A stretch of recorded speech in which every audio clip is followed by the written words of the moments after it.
নমস্কার, চৌধুরী রান্নাবান্না অ্যান্ড ব্লগে তোমাদের সবাইকে স্বাগত। আমি চলে এসেছি নতুন রেসিপি নিয়ে।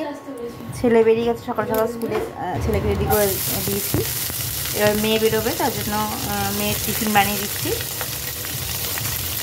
ঠান্ডা পড়ে যাওয়ার জন্য এখন মাঝে মাঝে স্কুলের যখন ফ্রাইড রাইস বানিয়ে দিই সেটাই নিয়ে যায়। তা আজকেও তাই বানিয়ে দেবো, আজকে এগ ফ্রাইড রাইস বানিয়ে দেবো। দিয়ে দিচ্ছি সবজি, গাজর, বিনস যা আছে ঘরে, ক্যাপসিকামটা নেই, গাজর আর বিনস দিয়ে দিয়েছি। দিয়ে একটু ভাজা ভাজা হলে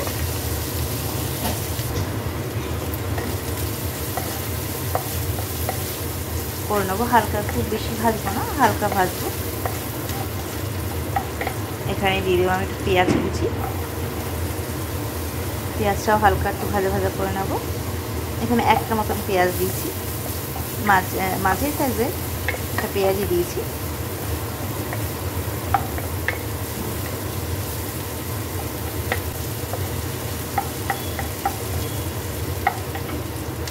এবারে কয়েকটা দিয়ে দিলাম একটুখানি সাজিটা, দিয়ে একসাথে মিশিয়ে নেব।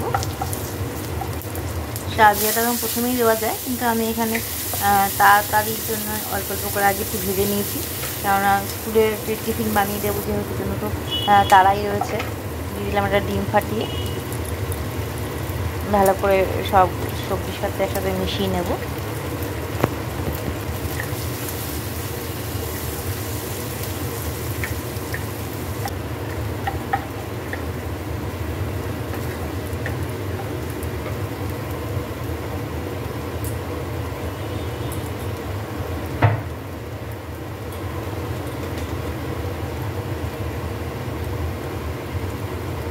দিয়ে দিলাম অল্প পরিমাণে জিরে গুঁড়ো,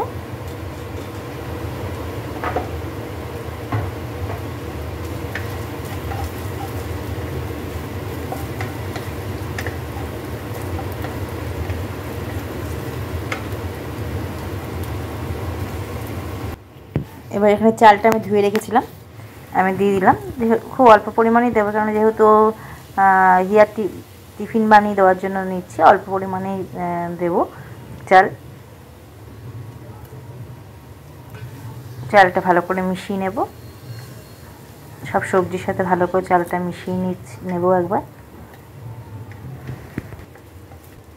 চাল ভালো করে মিশিয়ে নিই, দিয়ে দিলাম জল। এবার জলটা ফুটতে দেবো। জলটা ফুটতে ফুটতে ভাতটাও হয়ে যাবে, চালটাও সেদ্ধ হয়ে যাবে। এবার আমি একটু চাপা ঢাকা দিয়ে দিলাম। এবার জলের মধ্যে দিয়ে দিলাম নুন পরিমাণ মতন, যেহেতু ভাজাতে একটু নুন দিয়েছিলাম তাই একটু নুনটা পরিমাণ মতন দিতে হবে, বুঝে দিতে হবে। দিয়ে দিলাম অল্প পরিমাণে হলুদ, দিয়ে অল্প পরিমাণ নাড়াচাড়া করে আবার ঢাকা দিয়ে দেবো।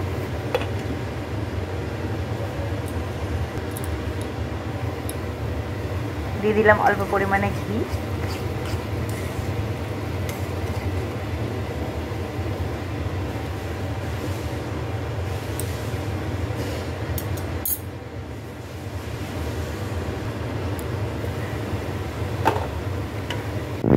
জলটা টেনে এসছে অনেকটাই, ভাতটাও হয়ে এসছে। আর একটু জলটা পুরোটা শুকনো করতে দিতে হবে, তাতে ভাতটা আমার পুরোপুরি হয়ে যাবে। এখন একটু শক্ত শক্ত আছে, ভাতটা পুরো জলটা পুরো টেনে গেলে পরে আমার ফ্রাইড রাইসটা হয়ে যাবে।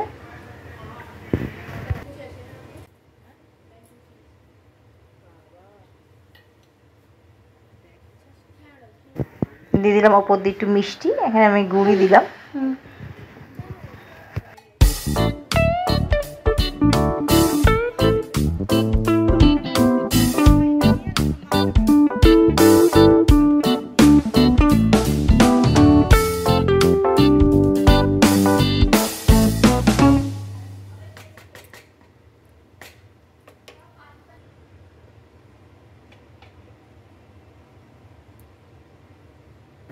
এবার দিয়ে দিলাম গরম মশলার গুঁড়ো।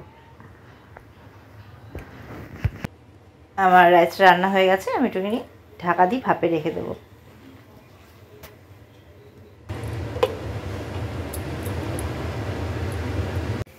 এবার ভাপ খুলে আমি টিফিন বক্সে ভরে দিচ্ছি, একদম ঝুরঝুরে হয়েছে। এগ ফ্রাইড রাইস বা মিক্স ফ্রাইড রাইসও বলতে পারো। মিক্স ফ্রাইড রাইসে অবশ্য আরও অনেক কিছু দেওয়া যায়, আমার এখানে যা ঘরে যা ছিল তাই দিয়েছি। মেয়ে বেরিয়ে গেছে স্কুলে, এখন আমি এসেছি ছাদে জামা কাপড় মেলতে।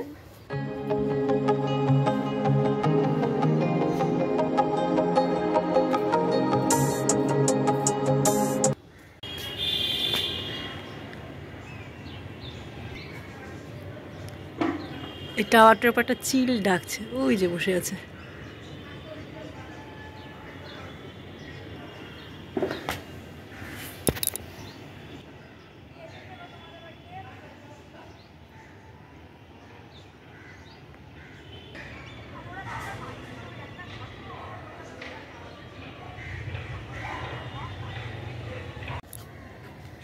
কালকে রাত্রি চাদরগুলো ভিজিয়ে রেখেছিলাম, কেচে রেখেছিলাম, সকালবেলা এসে মেলে দিলাম। সকালবেলা বলতে নীল চলে গেছে স্কুল, হিয়াও চলে গেছে, তারপরেই আসলাম ছাদে, এসে ওই জামাকাপড়গুলো মেললাম। তারপরে ছাদটা দেখানো হয়নি, এই হচ্ছে ছাদ। এখন অবধি কোনো কিছু গাছ আসেনি সেভাবে,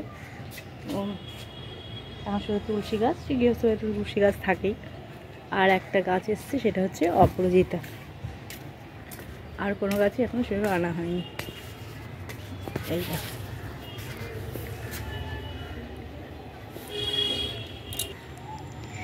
আরে দেখো কত ফুল, তো একটু দেখাই। আমাদের পাশের বাড়ির গাছে প্রচুর ফুল ফুটেছে। এবার নিচে যাই, গিয়ে রান্না বসাবো।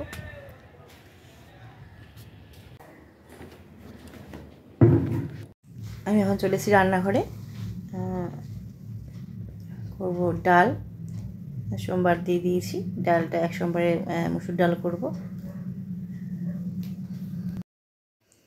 রান্নাঘরে সাউন্ডটা আমি মিউট করে দিয়েছি, কারণ গান হচ্ছে, গান হলে তো কপিরাইট চলে আসবে। হালকা রবীন্দ্রসঙ্গীত চালিয়ে রান্না করছি, কারণ যেহেতু নীল হিয়ার জন্য স্কুলে, চুপচাপ একদম নিরিবিলি ঘর। আমাদের নতুন যে কি ব্লগ দেবো তা খুঁজেই পাই না, কেননা ব্লগ দেওয়া মানে তো সারাদিন কী করছি, আর সারাদিন তো আমাদের একই কাজ, রান্নাঘর, জামাকাপড় কাচা, ছাদে যাওয়া।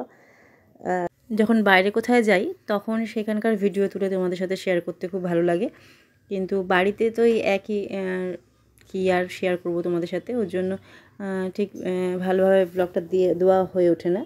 এই নিত্যদিনের কাজ তো একই থাকে, এগুলো কি দেব, এক এক সময় বুঝে উঠতেই পারি না যে কোনটা রাখবো, কোনটা দেবো, কোনটা দেবো না।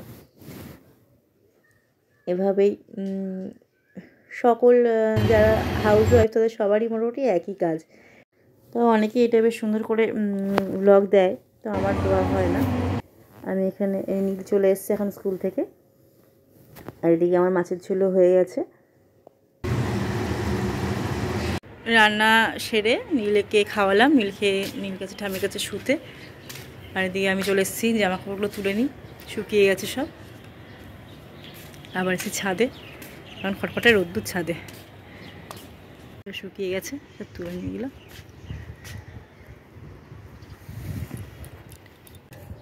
বেশ রোদটা ভালোই লাগছে, ঠান্ডা ঠান্ডা যেহেতু পড়েছে যেন রোদটা আরাম লাগছে বেশ। যাক, জামা কাপড় তুলে নিয়ে এবার নিচে যাব।